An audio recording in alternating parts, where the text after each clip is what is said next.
Hello and welcome to everyone welcome to ERN's briefing on fortifying elections.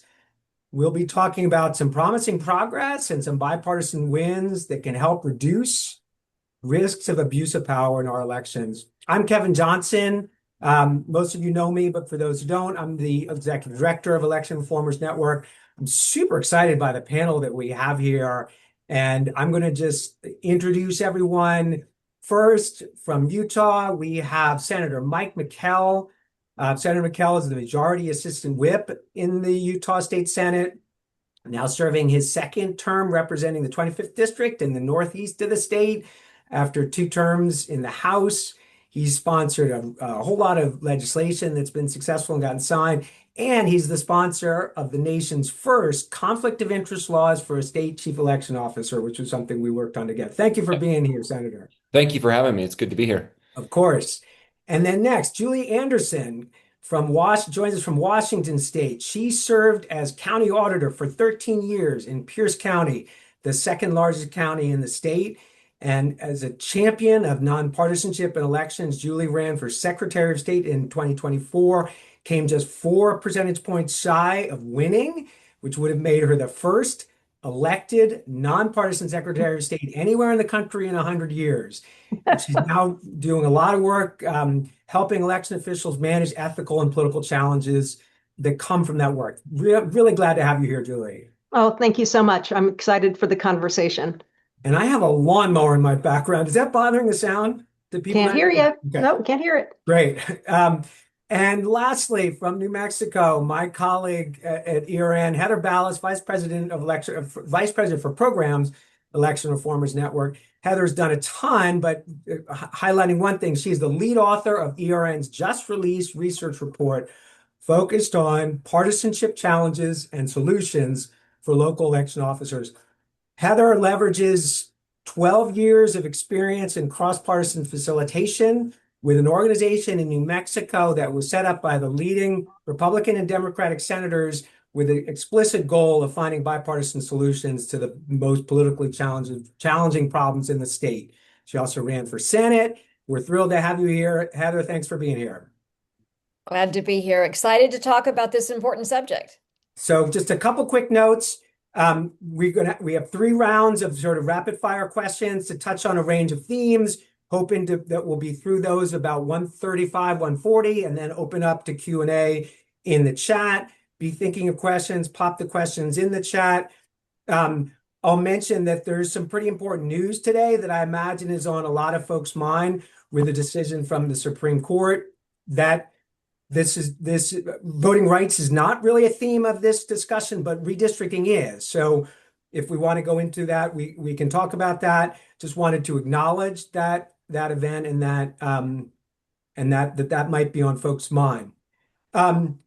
The panel has a Republican, a Democrat, and a nonpartisan, and that reflects how we operate at ERN. We really believe that our democracy has structural problems that both parties have contributed to creating over the long term. And we believe that these problems really need to be solved through broadly supported solutions. And I'm going to ask Joe to put the slides back up to talk about one of these long-term structural problems, which is at the heart of this discussion. And that is the problem of how our current win-at-all-cost politics is putting pressure and risk on election leadership positions that are filled through partisan elections and other political party-dependent processes. So this slide shows the selection process for 3 elements of what we call election governance, the leadership roles in elections. Secretaries of State, also called chief election officers, is the left map of the U.S.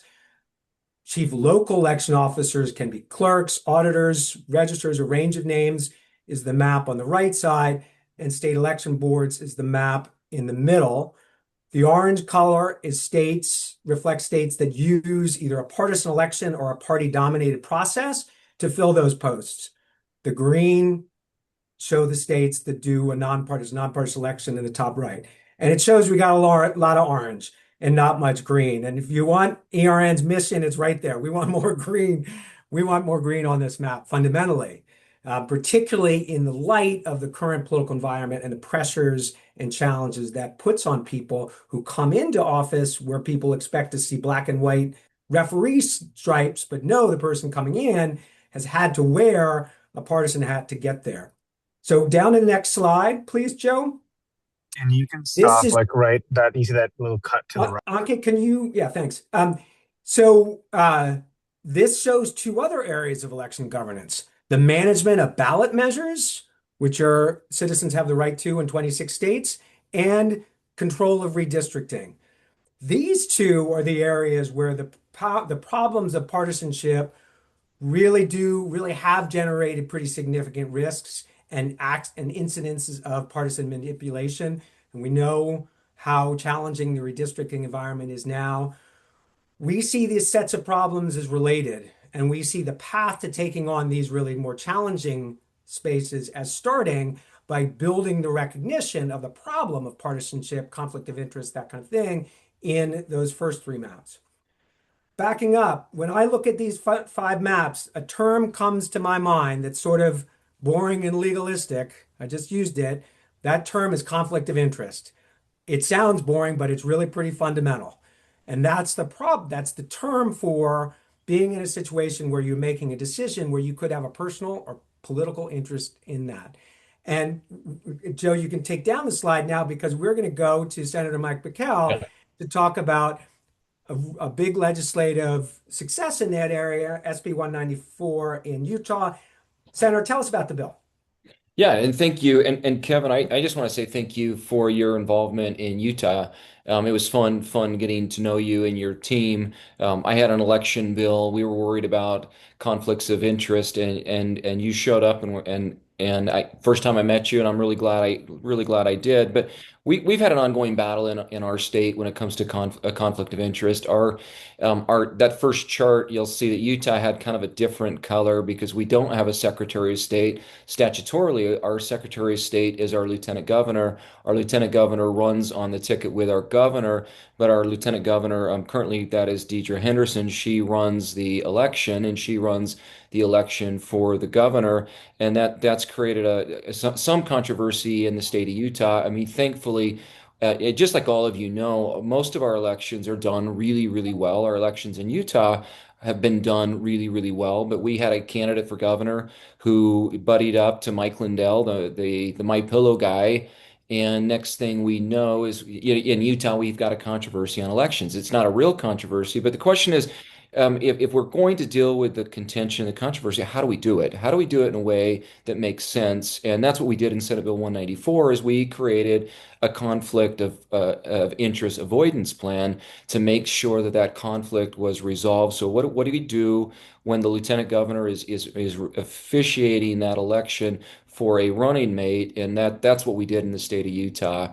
And I think we landed in a really good place by creating that conflict of interest avoidance plan. Lieutenant governor comes out of the picture. We put somebody else in. We do it in statute. We make sure everybody on the front end knows what that process actually is. And I think, Kevin, you guys were really helpful in helping craft some of that solution. Thank you, Senator. It's an honor to work with you. And Yeah. just if I can follow up quickly with you before I Yeah. go to the others, there's also a provision related to county clerks and a conflict that arises for them. Quickly, can you Yeah, just so just really that? quickly, we've had some issues with county clerks, and we've got some language. We in the state of Utah to get on the ballot, you can go through a caucus convention system or gather signatures.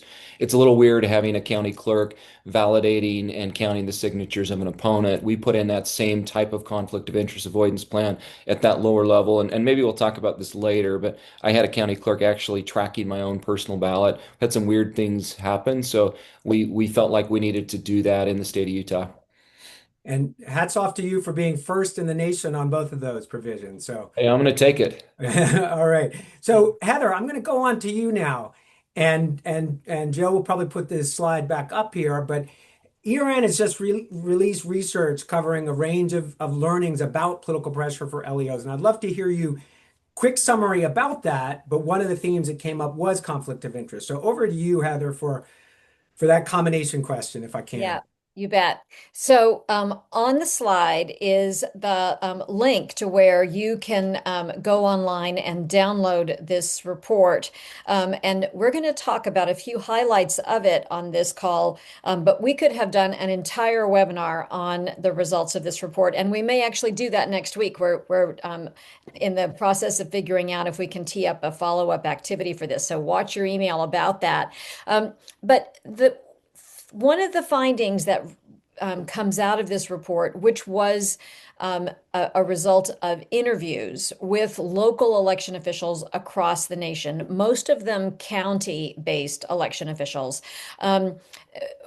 was the degree to which they themselves are really they themselves feel really uncomfortable about these conflicts of interest. And so when we talk about the ways to both identify and potentially protect election officials in this regard, we do look at it through the lens of protection, that we've created legal structures within which election officials have to operate, and they're unusual structures, and they're structures that place them in a bind frequently. And so one of the ways that that came out in our interviews is we did these phone and in-person interviews. We assured the local election official confidentiality so they could talk with us honestly about their own experiences. And, those folks have different titles in different states. In Utah, they're county clerks, and in some places, they're county auditors, and other places, they're county registrars. But for our purposes, we're talking about the local election official, no matter what they're called. And what we found is that um, because in this country, most of those election officials they are selected in an elected way. They're not, some are appointed, but most are elected, which means they're having to run for office at the same time that they're administering the other fellow's race and their own races. And they need to do that in a way that lets them be seen by the public as doing that in an impartial and nonpartisan way. They need to objectively be doing it in a nonpartisan way, but they have to be able to curry enough favor with their own political party to get on the ballot, to not be primaried, to be able to raise the political donations they need to win, and all the while not being seen in their community as partisan. That's a really hard thing to balance. And it's one of the reasons that, by the way, you can take that slide down, Joe. Sorry, I didn't notice it was still there. Everybody's got that thing by now. But one of the reasons that we've used an image for this that's about balancing is that is, in fact, the recurring theme that came through in our interviews over and over and over again, was how much election officials feel like they are doing a balancing act all the time. And so the very structure in which they operate in our country is that they have to be just partisan enough to keep their party happy and nonpartisan enough for voters across the political spectrum to continue to trust the election outcome. And so that then ultimately that structural problem creates at least four big conflicts of interest. One are the ones we've already talked about, which is the ones that are when you're, running while running, what to do when the election official is on the ballot and running the election. But the others are what to do when candidates in your own party are asking you to endorse them or to fundraise for them. That's the third one. Or how to handle the many countless gray area conflicts of interest that these LEOs reported to us. Some of them were really pretty straightforward and just said, you know what? I don't care whether people pressure me or not, I do my job. Others teared up and said it was really painful for me to deal with the fact that these people who were in my community, who have been my friends or peers in the party for years, were pressuring me in ways that were really unacceptable and unethical. That included the request that they validate false narratives about the election, or that they stay silent instead of rebuking or correcting incorrect information, to otherwise signal party loyalty. And we've got many, many examples of which they were expected to prove that they were still in their own party. And I'm going to say that these examples that I'm describing are not limited to one party or the other. Depending upon the state we were in, we had people from both major parties describing these kind of pressures coming at them from their own party. And while most of those pressures were not about breaking the law, some in fact were, and those fall in the category of the election officials that were urged by party chairs or other people, other leaders in their political party to not certify a legitimately administered election.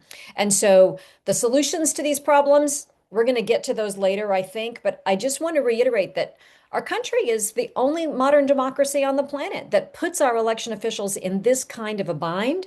And the upshot is that when we interviewed them, not only did they want solutions to them, they were wide open to solutions that included voluntary ones, programmatic ones, legal ones. Bottom line is they wanted more ethical guidelines and legal solutions, and they were frustrated that their states didn't provide them. So I'll pause there. That's a startup on how we're doing on some of what we're seeing in this report. That's terrific, Heather. Thank you so much. Julie, tell us about auditors in Washington, Yeah. the equivalent of county clerks in other states. The name is the auditors. To what extent do they get support around situations like having to run for office? What guidance do they have to manage that? What's that been like for you when you were in that position? Well, I don't think that Washington is too dissimilar from the other states. The local election official uh, operates in a rubric of, under criminal law, policies, procedures, and training from the Secretary of State to make sure that regular order is being followed.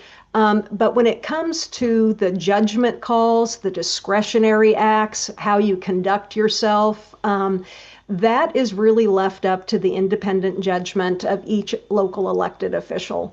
And as Heather just said, local election officials are looking for more support, and they're finding it, and we found it when I was elected, amongst each other in that confidential kind of community of association. And in our state, again, I don't think it's too dissimilar.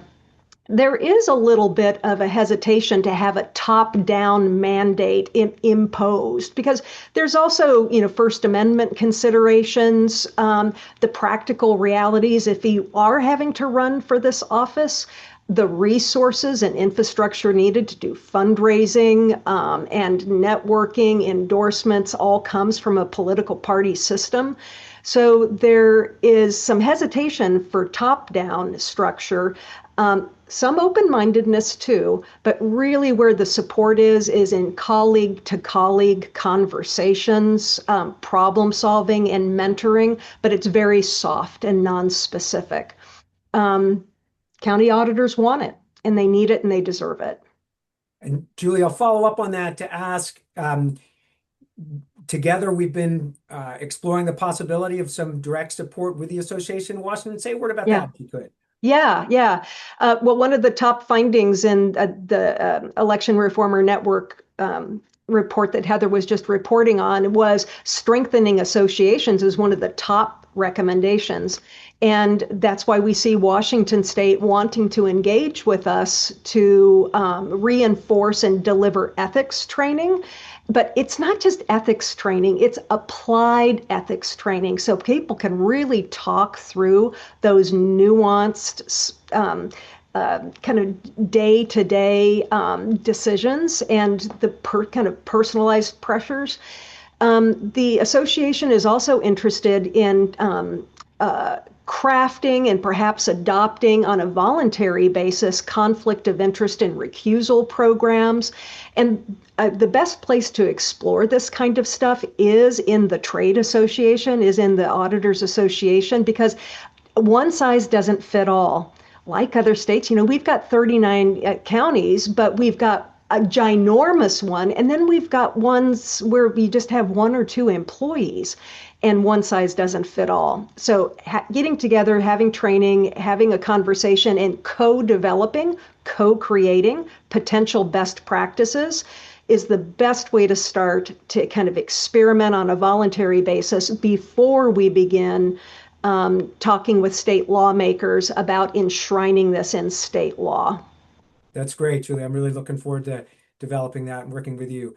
Yeah. So now to a second topic. That first was largely around the theme of conflict of interest. Now we want to talk about the theme of how local election officials what selection method is in place. And as I showed on that chart, a lot of states use partisan elections for that. We're starting to hear interest in hearing that change. Heather, can you say a bit about what we heard from clerks and other local election officials on that point? So, first of all, when I talked a few minutes ago, I shared some of the most egregious conflicts of interest that are experienced by local election officials who are elected. And that points up this legal structure in which, while most of our election officials in this country are elected, many are appointed. And when we heard in our interviews were pretty different natural descriptions of the job based upon those that have to run for office, as Julie was just talking, versus those that are spared that activity. They are appointed by for example, in Virginia, an independent election board. Now, that election board is partisan in its makeup, but the election official themselves is appointed by that, and so that separation from party influence gives them a little bit more natural protection and gives them the opportunity to think about their jobs slightly differently. And so there's national data points that talk about the differences in effectiveness and retention associated with elected versus appointed election officials. But I've got a quote, a couple of quotes here that I want to just share with you quickly. One local election official described it to me this way. This was an elected person. They said, "I wouldn't falsely say that the 2020 election was rigged, and so my party ran someone against me. The hardest part is when they come out against me, they're also coming out against my staff, and that really kills me." So this woman she wouldn't validate false narratives, and her party tried to primary her. Now, fortunately, she still won. Like her community trusted her, and they backed her up. But she faced a really unexpected and personally damaging political race as it related to that. Now, by contrast, when we talk to the appointed LEOs, they often just describe the job differently. One of them said, "I do everything I can to prevent any appearance of impropriety. I don't go to fundraisers. I don't write campaign checks." And they can say that, though, because it's easier for them to take that position because they're not having to line up with others in the party on a ticket to try to get on the ballot in the first place. Another said about social media and even about voting that the people in their profession, quote, "can't just go flaunting their political views." And this person said they didn't vote in primaries, and then went on to say, "Even my family doesn't vote in primaries." And so imagine a circumstance in which that was the universal norm. But those are the ways that we heard different kinds of experiences and different ways to approach the impartiality in the job between elected versus appointed LEOs. Thank you for that, Heather. And then I'm going in reverse order this time. So Julie, and then Mike, then Senator McKell. Julie, in your state, some auditors are partisan elected, some are not. Can you explain why that is and kind of what sort of differences do you see from that? Sure. In Washington state, we've got home rule laws where our state constitution allows counties to adopt a home rule charter, which allows them to vary from the way their county is organized under state law. So home rule charter counties can do things like designate certain positions as nonpartisan. And that's how my county, for example, has a nonpartisan auditor and a nonpartisan assessor, et cetera. And there are, I think, 6 nonpartisan positions in Washington state out of that large, number of counties, and the rest are standard issue partisan elections. More and more auditors would like to have that option. We, again, don't want to step on local control and local authority. We want to respect that distributed nature of government. But we have put forward legislation in the past for a local option bill, which would allow counties that are not home rule charter to designate these positions as nonpartisan. I think that we're gonna continue to take runs at that because auditors are asking for that pressure release. It's funny. It's the other executive offices that feel threatened by that. They see that as a rolling stone that's going to hit their office. But by and large, when citizens and legislators think about these offices and the duties, they think that they should have the option of being nonpartisan. Just leave it to the voters. That's all people are asking. Just leave it to the voters. And voters understand that a local election official shouldn't belong to a political party. Thank you. Yeah. Sorry, go ahead. Keep going. Oh, and I was just going to say that uh,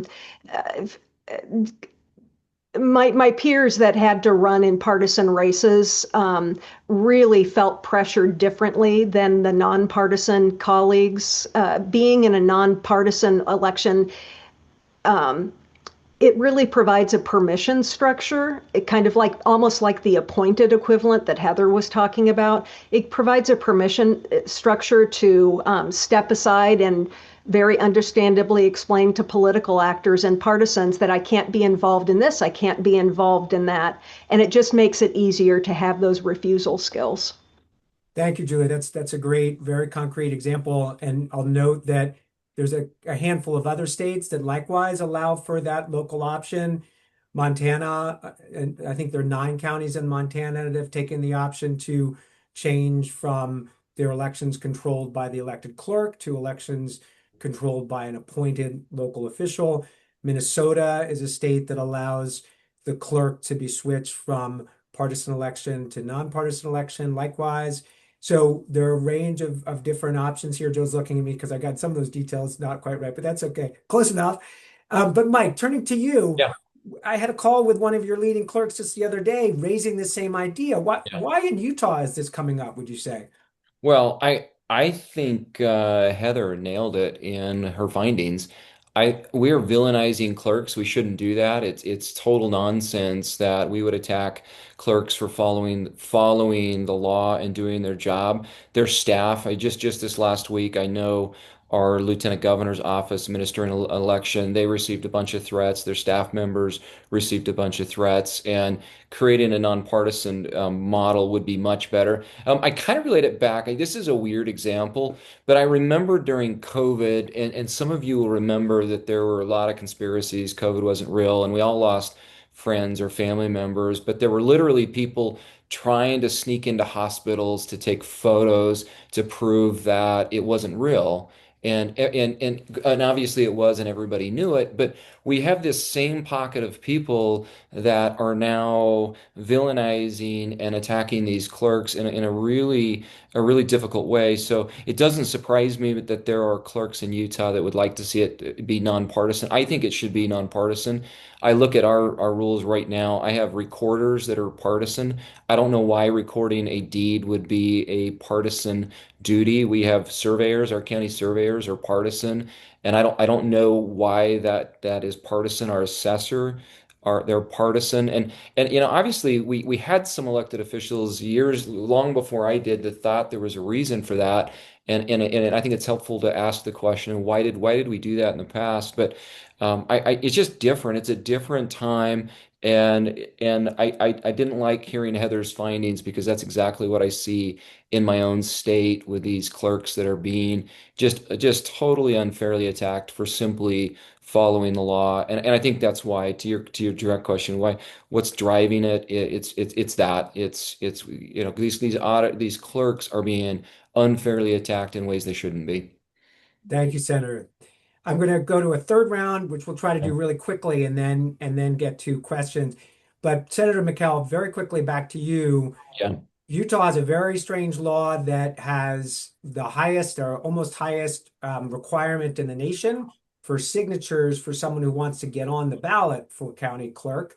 I think it's probably for other offices too. You tried to change that. Tell us quickly kind of what the implications are of that bill and why you So, tried to change it. yeah, and I like the word you tried. I've had a lot of success. That was one of my issues that was not a success for me. I think it's in Utah we have a dual path to the ballot. We can go through a caucus convention system that tends to turn out some folks that are much further to the right. That when they see something from Mike Lindell out there that you and I will just see right away that it's nonsense. There's a group that believe that, and they believe it to their core, and that is a path to the ballot through that process. I think our signature gathering process is way too high. I live in a county, a fairly large county, but to run for county clerk, you have to have 6,500 validated signatures. Thankfully, we got a candidate who was able to cross that threshold. He was able to validate 6,500 signatures against an incumbent who was tracking my personal ballot, who was going to conferences in that camp that's pretty radical. But I think it's unfair. I think to me it's egregious those numbers. So I hope to see that drop in the future. I was unsuccessful in lowering that, but that doesn't mean I'm not going to come back and try again. And I'll note that there are other states where that number, the signature requirement is like 200, 300. Yeah, ours is the highest in the country. And the You're only reason it's probably constitutional is because there's a dual path to the ballot. The other path to the ballot, it can be pretty difficult if I kind of listening to Julie and Heather, if you're not willing to accept that partisan belief that this election was stolen, pretty tough to convince that group of voters. And that's not where the general public is, and that's why it becomes an issue. Heather, going to you, um, what else? What are some things like that we found where there's sort of quirky rules that do even more to embed the officials into kind of the partisan insiderness? Give us some examples of that. I'm I'm going to suggest, Joe, that you pop up that slide. And what I want to share, first of all, are some examples of circumstances where the lack of rules are what create problems for us. And so these examples that are listed here are actual examples provided to us in these interviews, presented to us in these confidential interviews by Democrats and Republicans both. And each one of these examples could have been prevented through rules, regulations, procedures, or actual laws. And as I noted before, America's particularly unruly as it relates to asking our election officials to mitigate these problems all on their own through voluntary practice. And so, some concrete examples of the ways in which rules or laws could solve some of these problems would be conflict of interest guidance for LEOs who are running for office, like the bill that was carried by Senator McKell. There's the opportunity to do the establishment of recusal benches for former LEOs so that these former folks who are no longer on the job could step up if there's a controversy regarding an existing election official's race while they're on the ballot. So they've got somebody principled to turn to.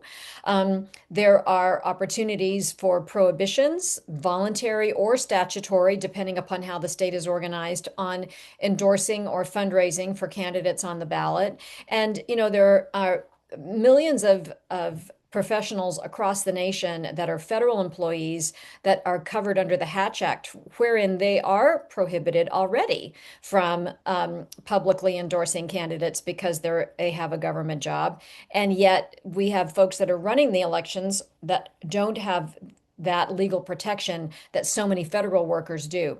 In some cases, they might prefer to be able to say, this is who I want to stand up for, this is who I want to endorse. But in our experience, in most cases, they would have preferred it to just not be on the table. One of the other examples would be the opportunity to make more LEOs nonpartisan, which is what Julie was referring to, and also in the states that have election boards, which is not quite half. There are many ways that we could make those election boards, those boards that either oversee certification, oversee the local election official, or some combination of both, make those less partisan. our nation now has the largest voter bloc no longer associating with Democrats or Republicans. More Americans are independent or third party than they are Ds and Rs now.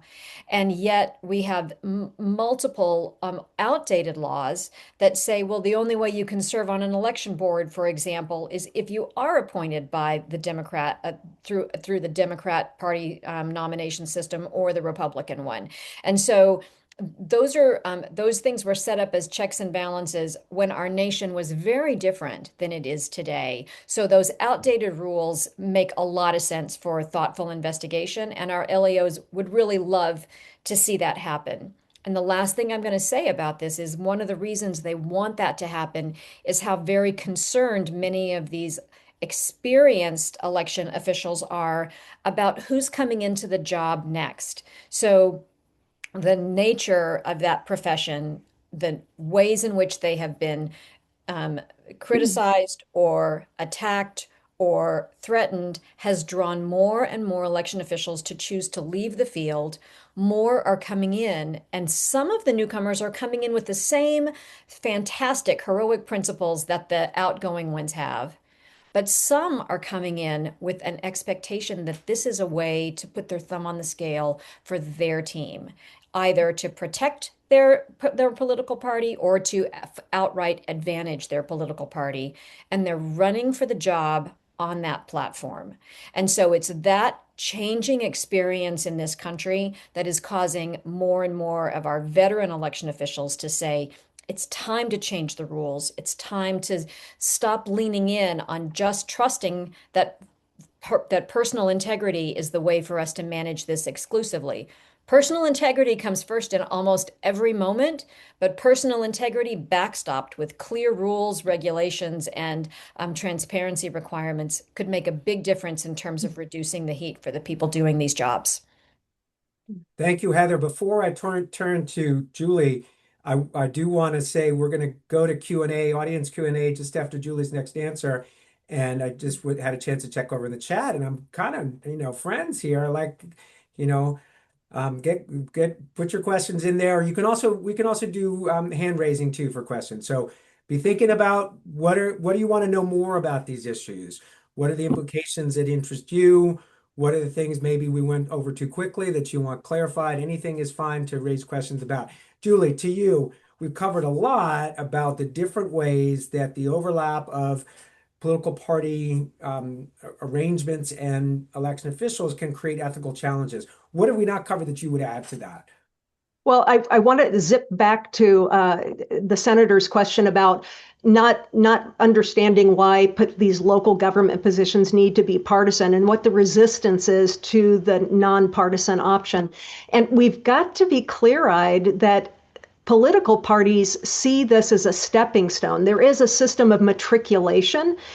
Being a county clerk or a county auditor means you are in front of voters all the livelong day doing voter education out in the community, and you become a trusted voice, which makes you a highly valuable candidate for higher office, and the party would really like to own that matriculation system.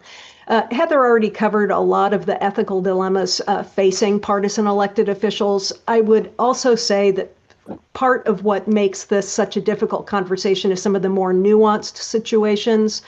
It's fairly clear that you need to recuse yourself from a canvassing board decision, that you need to have conflict of avoidance, policies that are clear and daylighted. But some of the stuff that happens behind the scenes where you're using your discretion for how you apply your budget for voter outreach can have some partisan expectations layered on it. The way you manage access to the ballot, how a initiative or a referendum ballot title gets worded can have some partisan influence, and is a moment, it's an ethical moment for that elected official. Lots of subtle things that happen behind the scene. Your hiring policies, the way that you handle screening of voter pamphlet statements, a lot of that has the potential for partisan flavor. And then finally, probably the most insidious is access to this local election official. If you are elected as a partisan, there's an expectation that you are going to be going to party events, that you're going to speak more regularly to your party caucus, that you're going to be going to organizing meetings. And that can have the unintended effect of giving special access and advance information and insider information to your party rather than being even-handed about it. Those are great examples. Thank you. And I think that that notion that of the stepping stone is a really important one to highlight. And I'm looking for questions as they come, but I'm going to just say a word about this. There's been, particularly since 2020 and the challenges that arose in 2020, there's been a big emphasis in the philanthropic community in strengthening the election workforce. It's a great term, and you see good investments being made into let's build the election workforce, let's support training, let's support recruitment. But we have a structure where there actually isn't a separate workforce that just does elections. We have a structure where these two careers, an election career and a political career, actually overlap and people go back and forth. We see states where term limits in the legislature lead people to run for clerk and get elected as clerk after they've been fighting tooth and nail against the other side in the Right. state house. And They think that let me interrupt, Kevin. And another good example about this workforce issue is the professional supervisors and managers under the elected official rarely, if ever, will step up to run for election when there's a vacancy. And we are just squandering expertise and experience with that. And more of our internal staff, highly qualified, would take that step if they weren't having to run for office. Yeah, it's really interesting. I mean, that's another sort of recommendation for the appointed local election official rather than the elected. And I have to say, the interviews in Virginia, where the clerks are appointed, they're called recorders there. They were so happy to be appointed, and they felt that they could be appointed on merit. They didn't need to have to think about the party arrangements they'd have to go through. There is an incrementally more and more local election officials are transitioning to appointed. And there's interesting research that shows the outperformance in very clear metrics of appointed officials against election officials. Okay, I got a couple questions here. Paul Kitchen um, asked. Paul Kitchen, by the way, is vice president of the Virginia Electoral Board Association and has done amazing work in strengthening ethics for the association. And Paul asked, what did your study and report find as it relates to election officials as it relates failing to perform a ministerial duty? That's a really interesting question. So, and this will sound legalese, ministerial duty is something that the election law says the person shall do this. And when people have not done the thing, for example, certification is the most important example of this. So often the law will say the county board shall certify. It doesn't say the county board members get to decide if they want to certify or not. It doesn't say they get to investigate whether the elections are right or not. It says they shall certify. It's a ministerial responsibility, and ministerial responsibilities can be enforced by law. You can go to court and say they're not certifying, they should. And that's the thing that has prevented what could have been a real nightmare in this country when in 8 different states, I think there's something like 20 or 30 different officials who refused to certify out of the kind of Mike Lindell-like concerns that Senator McKell mentioned. So that's certainly a background and an issue. We actually, Heather, remind me if there's anything else that we found on that aside The, from, yeah. the only thing I would add is that since our report was organized around interviews, and the people who stepped forward to be part of those interviews were people who were anxious to talk about the ethical challenge that they saw happening in our country. And given that, what I think is really useful to think about is how much we struggle with, I'm going to say this a different way. People stepped forward and said, I behave in a way that's appropriate to a ministerial duty.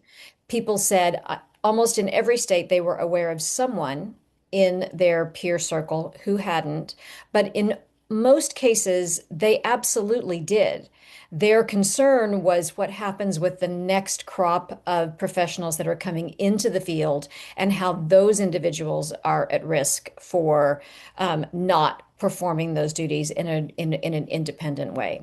Now, as a native New Mexican, I will tell you that sadly, my state was the first in the nation in which not the local election official, but the election board, which in my state is the county commission, was the first in the nation that tried to say we're not going to certify an election, and we're not going to certify it not because there's some documented problem, but because we have a gut reaction that we don't trust those machines. And that was the direct quote in Otero County in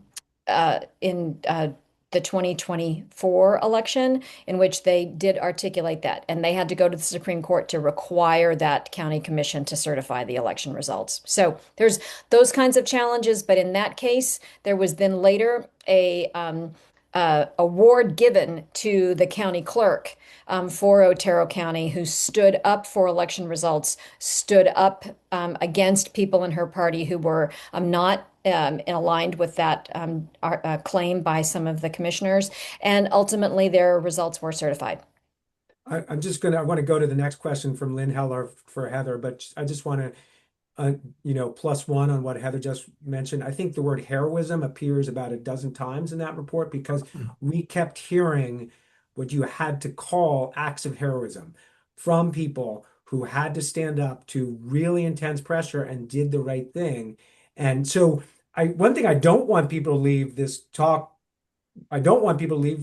feeling like our elections are under deep, deep threat. We have really good people in elections running them, but they are standing up to a lot of abuse they shouldn't have to.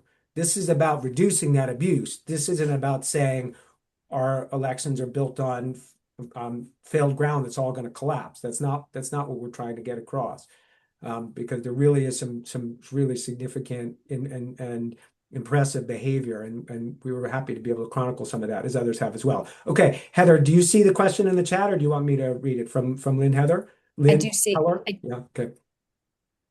The question in the chat is about whether there's concrete data that supports the assumption that LEOs would receive fewer threats if they were appointed instead of elected. And there's different kinds of threatening or problematic behavior. So our research asked people when and if they received political pressure. That's a big that's the ethical dilemma that we tried to get answers to. And the in that context, there is data around that activity. And I'm going to ask Joe if you have if you don't have it, we'll find it later. But there's national research by Joshua Fair, that did a comparison between efficacy among appointed and elected election officials. But we're not making a claim that changing from appointed to elected necessarily changes the way that people are personally threatened. We're in a world where that might happen to an election official either way. But what we are saying is that changing from elected to appointed, or enacting some of these other examples that happen because of the partisan nature of how they get the job, would minimally make a difference in terms of the types of partisan pressures that they receive. And that's what our report focused in on. Any other questions? There are a few kind of wrap-up points I'm going to go to in just a second, and I'm going to go to the slides. But before I do that, and hats off to Lynn from Senator Heller for that question. Okay, I'm going to pop up the PowerPoint again because I want to kind of show what ERN is doing in relation to this work, and also give some sort of, as we leave, information that for next steps. So let me just pop this in, and Joe, I'll just go ahead and do this. Let's do this. Okay, so I'm gonna click down. Hold on, we're all seeing my deck. Okay, so what I wanted to do is, we've been talking about a range of challenges at a range of different levels. challenges at the local, at the state level, conflicts of interest for secretaries of state. We've highlighted the way Utah has passed a law that sets the first conflict of interest avoidance. By the way, we've personally heard from other secretaries of state who are going to do the same protocol that's in the Utah law on a voluntary basis this year because they want that protection. They don't want the reporters to be asking, it's a conflict. They want to have the answer. So what Utah has done is already being replicated and will be replicated in law as well. There isn't time to get the law passed in these states where folks are doing it. So we're having success there. We've also talked in this session about the local election officials and the different options. So I want to show the big picture theme for ERN in our work, which is that this is important and that there are many different ways to make progress, which is really important these days in the reform world, where progress can be hard to achieve. So this is a complicated slide, but it has a matrix, and it shows on the left different roles: partisan elected clerks, party nominated election boards, partisan elected secretaries of state, and then different types of changes that can be pursued. And all of these levers have come up today. All of these levers are relevant and a part of our toolkit, ranging from changes that are more about codes of conduct, voluntary steps that associations take, but that don't require law, and then legal changes that are more incremental, and then deeper structural changes. And so this is all of the work and all of the ideas we're advancing across all of these areas. And I'm not going to go into them in much detail, but my point here is to demonstrate there are a lot of options for how we make progress. There are also, in drawing on our green coloring, there are a lot of states where things are already happening. So in a world where polarization is leading to the inverse of solutions, polarization is leading to the destruction of good institutions. And I'm talking about redistricting in the way that the Trump actions in Texas triggered the tit for tat, and we're seeing states dismantle what we all want. In our world of nonpartisan election administration, there is progress and a lot of it and a lot of different options. The one thing I'm going to highlight within this, which is an area we haven't really talked about, is ideas for election boards. And I've become a huge fan of the folks in Virginia who run the election boards there and have had a lot of good conversations with folks there. And there's a beginning dialogue about what might be the options that change what they have now, which is a 3-member board, 2 members nominated by the party of the governor, 1 member nominated by the other party. And that meant those boards have changed over personnel every 4 years as the governorship has changed party, which has meant a loss of knowledge. It's also meant an infusion of a new political perspective each time. Is that really the best way? In a country where more than half or roughly half of voters are independent, does it still make sense that every board should only have R's and D's? Or are there ways for collaboration to make those appointments of the board members to be done in a politically collaborative way at the local level? So that's that. I'd love to answer more questions about that, but I'm just going to, as we're running close on time, and people see hands, let me know, Heather, if you see a question or whatever, or if there's one in the chat.